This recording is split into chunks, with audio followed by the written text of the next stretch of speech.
Hello everyone, this is Rishabh Kotyal, your Azure buddy, and today we are going to talk about something that you must heard about all the time, which we say is zero trust methodology, right? Now, what is a zero trust methodology? What it is suggesting? Okay, so in our security, it is a simple term which is saying do not trust anyone, right? So if I say to someone that I don't trust you, that means if that person is gonna do anything, I am going to look him in the suspicious way that he is doing something such shady.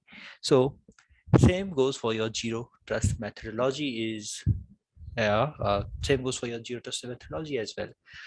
So simply, as you can read it here, that in the very big bold letters, we have written that trust no one and verify everything, right? So you are not going to trust anyone and you are going to verify everything. So you have to assume that you are in an open and untrusted network, and even if your resources are behind your parameter security, like the firewalls, IDS, IPS, right? Still, you are going to believe that, yep, they are on the public network and anyone can go ahead and access them and they can be compromised. So first of all, you have to believe in this particular say, means trust no one, verify everything. Now, with time, your attackers, their ability has been changing throughout the history, right? So they become capable of compromising almost every kind of the methodology. So just to make that you are not their target or you are not a victim of those kind of any cyber attacks or cyber criminals, you have to implement the zero trust methodology here. Now, in this practice, we are not going to believe that if I have given someone the password and to prove their identity, if someone is using those passwords, right? Like you go to the organization, they create an account for you and you just enter those password and you are validating yourself that you are that particular genuine user. But those passwords alone are not sufficient nowadays. So what we have enabled the multi-factor authentication. You guys must be having those authenticator apps on your phone all the time, different, even if you are a gamer and if you are playing, let's say you log in into the Epic Games or anything. So even when you will be accessing your account, you will be going onto your phone, open that authenticator app and verifying your identity. So those kind of things are making you more and more secure, right? So it means due to your zero trust vulnerability, you are becoming more and more secure. So this zero trust methodology is having your three core principle. First of all, verify explicitly, right? So these are the three principle: verify explicitly, list privilege access, and assume breach. These are going to be your three basic core principle. Now, when we are talking about this, verify explicitly means if someone is logging in or trying to authenticate, so always authenticate based on the different points, right? Like first is the password, obvious, but apart from that you can create rules for the verification that are based on particular device, that are based on particular location, right? Based on the particular service, right? And even you can associate some of the user behavior there and try to find out if there is any anomalies or those kind of things. So you will be verifying very explicitly. Then there is the concept of the least privilege access, and least privilege we all are familiar with, that if a person required three permission, like only read, list, and create to your complete his day-to-day activity, so you are just going to give them the only three different permission, that's it, nothing else, right? So that you have to taken care of as well, that least privilege access means you're limiting the user access, maybe through just-in-time access, which is very common, just in time access, or we call it the just enough access, like only giving it the read role or reader role, or maybe you are giving it the, if you have some storage account in Azure, so we call it the roles like the Azure storage blob reader, right? Those kind of rules you are giving them. So it will be helping you to protect your data. Also, it will be helping you to improve your productivity as well. Then third is going to be your assume breach. So you will be always going to assume that there is a breach, right? So that's why each thing you are going to protect, okay, focus on each and everything. So you will be, let's just say that you have a network, you will be segment that by the different segments, okay. Then you will be having the different users, device and application. So you will be keeping your focus like what user is doing, what kind of device is connected to your network, okay, and what kind of the applications they are using on those devices. Are those applications helping them to exfiltrate the data or bypassing the security? So these are the three core principles that are here. Then there are your six of the foundational pillars. So I have already marked them with the numbering. First is identity, second is device, third application, fourth data, fifth infrastructure, and sixth is the network. So when we are talking about the identity, so identities are becoming a new center point in our security world, right? So identity are are going to be provided to your users, to your applications, to your devices.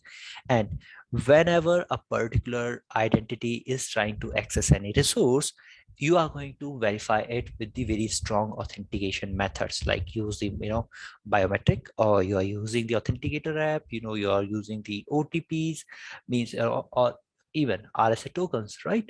So verifying them very strongly.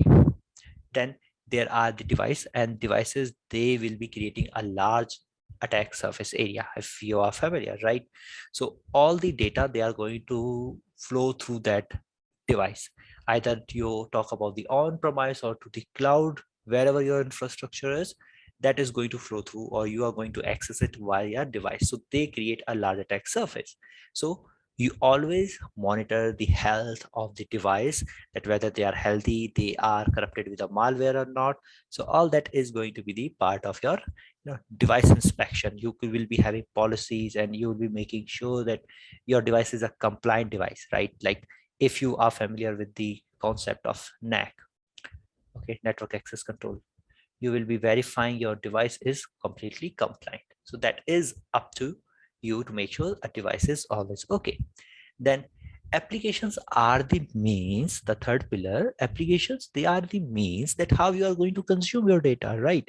And problem which we face with the devices are going to be your, oh sorry, applications are your shadow IT. Not each and every application you can go ahead and manage from the central place. And today we are having a lot of problem with the increase of device, the mobile devices, like you have the cell phones, smartphones, okay, laptops. So the problem is what they are installing on their phone. And if you have the bring your own device policy, your problems are just being increased.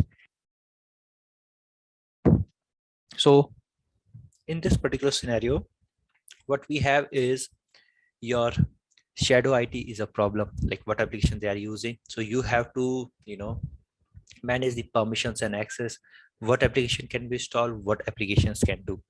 Then there is going to be your data. Okay, so data is another thing. So you could be collecting personally identifiable information, PII, personal health information, PHI, personal sensitive information, PSI, like someone religious status, someone's sexuality, all those kind of thing.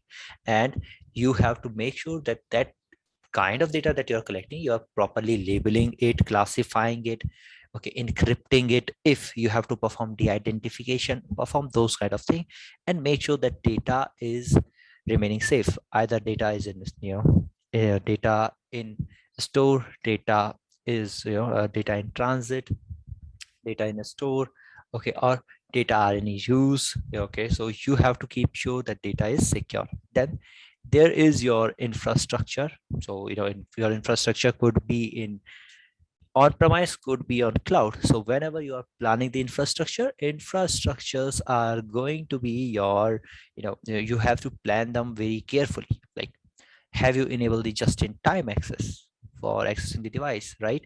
Are you collecting all the logs from your whole infrastructure, not only one part but throughout the infrastructure? If there is any risky behavior, you are able to track it. You are able to if one entity is behaving maliciously, you are able to block it, right?